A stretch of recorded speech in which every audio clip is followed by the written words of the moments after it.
So question number 0, how risky is the mutual fund? भाई आप short term के लिए देख रहे हो, 2 महीने में पैसे बनाने आए हो, डबल करने आए हो, तो आपके लिए रिस्की है। तो आप बिल्कुल भी बताओ कि लॉन्ग टर्म के लिए एफडी रिस्की है, लेकिन लॉन्ग टर्म में equity is one of the very good option to create wealth. ठीक है।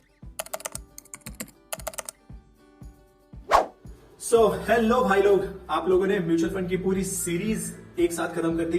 ये तो नेटफ्लिक्स की तरह एकदम पूरा बिंज वॉच हो गया। That's great. अब आते हैं क्वेश्चंस पे।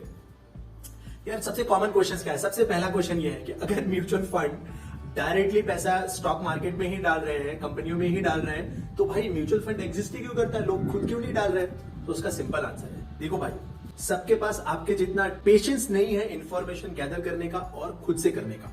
ठीक है। सो इसके लिए उनके लिए है म्यूचुअल फंड। ये काफी सेफ, सिंपल एंड अच्छा ऑप्शन है उनके लिए जिनके पास इस तरह की इंफॉर्मेशन नहीं है या स्टडी में उनको दिक्कत हो रही है बिजनेस को समझने में। Second most important question, what is the best time to invest in mutual fund? भाई ऐसा बेस्ट टाइम जैसा कुछ भी नहीं होता। हाँ, आपको एसआईपी अगर आपने की हुई है तो आपका तो ऑलवेज हर मंथ जाता ही रहेगा पैसा, तो वो ऑटोमेटिकली एवरेज आउट हो जाता है। लेकिन अगर आप लमसम करते हो तो आप मे भी थोड़ा सा देख सकते हो कि साल के कौन से फेज में सबसे लो मार्केट चल रहा है या मार्केट का सेंटीमेंट थोड़ा सा गड़बड़ है, तो उस समय आप ज्यादा पैसा डाल सकते हो।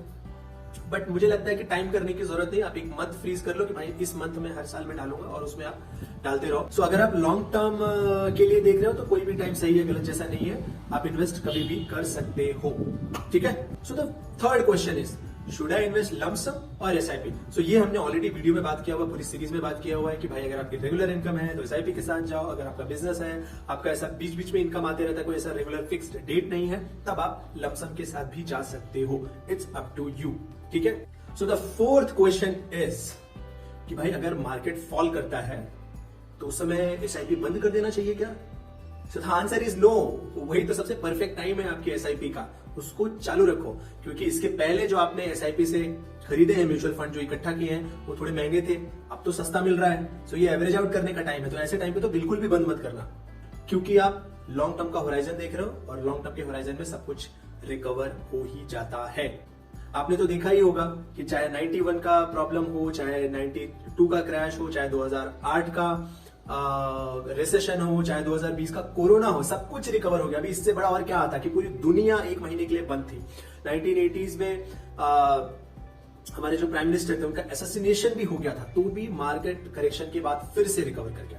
ठीक है। सब कुछ, इतने सारी प्रॉब्लम हमने देख लिए, वर्ल्ड वाइड सारे प्रॉब्लम देख लिए, but net we are growing. So अगर आप लॉन्ग टर्म होराइजन देख रहे हो तो ये बिल्कुल भी मत सोचो कि मार्केट गिरा हुआ है तो आप ऐसा भी मत कर दो, बिल्कुल भी ऐसा मत करो। ठीक है। Fifth question is, should I invest my self और किसी का मुझे हेल्प लेना पड़ेगा? भाई अगर आप स्टडी कर सकते हो, आपने पूरा सीरीज देखा है ना, तो 2-3 म्यूचुअल फंड के नाम तो मैंने वैसे ही आपको बता दिया। ठीक है। आप अपना गोल डिसाइड करो, आप अपना रिस्क एपेटाइट डिसाइड करो, उसके हिसाब से लार्ज, मिड या स्मॉल या मिक्स वाला लेके खत्म करो और एक सिंपल एसआईपी से शुरू करो। मे बी 1000 से शुरू तो करो। प्रॉब्लम ये है कि लोग शुरू ही नहीं करते, तो आप शुरू करो, इतना मत सोचो। ठीक है। लार्ज कैप वाला शुरू करो, लॉन्ग टर्म होराइजन का व्यू रखो एंड बस स्टार्ट कर दो। ठीक है। उसका उतना टेंशन मत लो। और हाँ, अगर आपको फिर भी कॉन्फिडेंस नहीं आ रहा है, गो टू www.lokeshtiwari.com, वहां पे मेरे साथ 1-on-1 कॉल बुक करो। It will be free, 100% free, 100% free. मैं कुछ भी वहां पे सेलिंग नहीं करने वाला, कुछ नहीं, मैं आपकी हेल्प करूंगा। I know hardly it will take 30 minutes. So आप वहां से कॉल बुक करो मेरे साथ, मैं वहां पे आपको हेल्प कर दूंगा। आके जूम कॉल पे हम मिलेंगे हाफ एन आवर के लिए, ओनली हाफ एन आवर के लिए। मैं देखूंगा मेरे पास कैलेंडर में कितना शेड्यूल अवेलेबल है, उसके हिसाब से मिलेंगे and I will solve your doubt and you can start your mutual fund. That's it, it's that simple. Sixth question, what is index fund और इसमें कैसे इन्वेस्ट करते हैं, ये काम कैसे करते हैं? सो इंडेक्स फंड का यार सिंपल मतलब है, जो हमारे डिफरेंट इंडेक्सेस बने हुए हैं ना, Nifty 50, Nifty IT, Nifty bank, आप पैसा जैसे उस फंड में डालोगे सीधा आप उस इंडेक्स में चला जाएगा।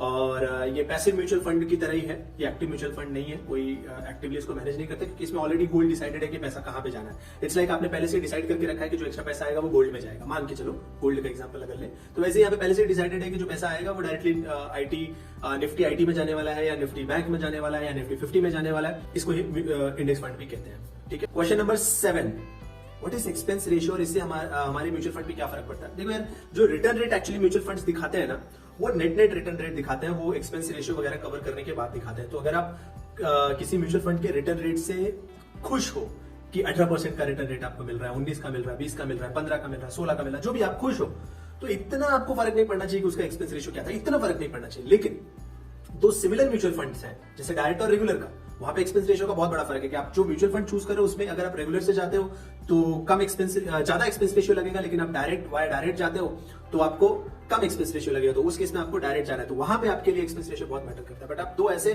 फंड हाउसेस के फंड कंपेयर कर रहे हो जहां पे एक 19% रिटर्न दे रहा है बट उसका एक्सपेंस रेशियो थोड़ा सा ज्यादा भी है, तो भी आप ठीक है यार, आपको लगेगा कि हाँ ये ठीक है, ये ले लेते हैं, कोई फर्क नहीं पड़ता, क्योंकि नेट वो आपको बताते हैं कि आपको कितना मिल रहा है, आपकी जेब में कितना जा रहा है, वही वो TRI होता है, which is total return index.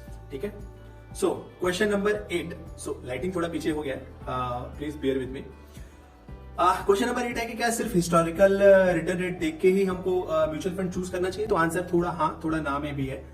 History एक अच्छा इंडिकेटर है, पोर्टफोलियो देखना चाहिए, पोर्टफोलियो का डिस्ट्रीब्यूशन देखना चाहिए कि कौन सी कंपनियों में इन्होंने इन्वेस्ट किया हुआ है, और ये जो रिटर्न आए हैं वो ऐसा तो नहीं किसी एक साल में सबसे ज्यादा आ गए हैं, तो आप जब ग्राफ देखोगे तो आपको समझ में आएगा। ऐसा तो नहीं किसी एक साल में इतना ज्यादा रिटर्न आ गया, कोई एक कंपनी ने बहुत ज्यादा रिटर्न दे दिया है जिसकी वजह से इसका रिटर्न नेट अच्छा लग रहा है, बट बाकी टाइम पे ये स्लो ही रहा। सो वैसे केस में आप बेटर है कि एक बार वो चार्ट को भी देखोगे तो आपको समझेगा कि वो रिटर्न जो है धीरे धीरे एक्यूमुलेटेड है, ऐसा कोई सडन जंप या सडन डाउन नहीं होना चाहिए।